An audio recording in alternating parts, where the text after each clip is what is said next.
Bolanda lisolo bopesa nge yano mwasi bozo mwana video azana bana 5 akutani na mobali mususu baye basangani bakomi kovanda ndako moko baye kobota mwana moko esali bana 6 bana wana 5 bakomi kobenga papa oyo papa bamesani makasi bolingo pe papa na bana akipaka bana tu mais eye kosala ke mwasi obo mwana video na mobali na ye wana ya sika bayokani te bakabwani nde bakabwani bakoma makama ba juge ba leta tout mama azui garde ya mwana tant mama azui garde ya mwana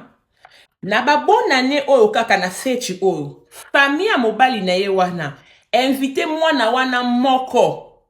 o mwana ndeko na bango babi non comme ça ba bonane toujours mais ma bana surtout ya famille na Disneyland na yebi sur la prononciation bien mais j'espère qu'elle prononce bien Disneyland des années eza parc munene o bana bakenda kosakana na ba mikolo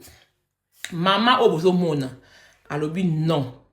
mwana na ye wana akobouge te soki papa wana aza na besoin ya kobengisa mwana na ye na Disneyland abengisa pe bana na 5 o batikali po bana na 5 banda kobenga ye papa comment akoki kozala na molimo ya séparation moto moko te akoséparer bana na ye mobali na lobi non nga naza kaka papa biologique ya mwana moko ngai na yo tosi tokabwana et puis za famille na ngai mutu esoko bengisa mwana na ngai na Disneyland yo siko ozoboya pourquoi pona nini olingi ngala mema bana wana nyonso tu 5 na so charge na bango ba papa na bo bazate yango mo sozo mona aye na ba réseaux sociaux aye kotuna est-ce que yaza mama mabe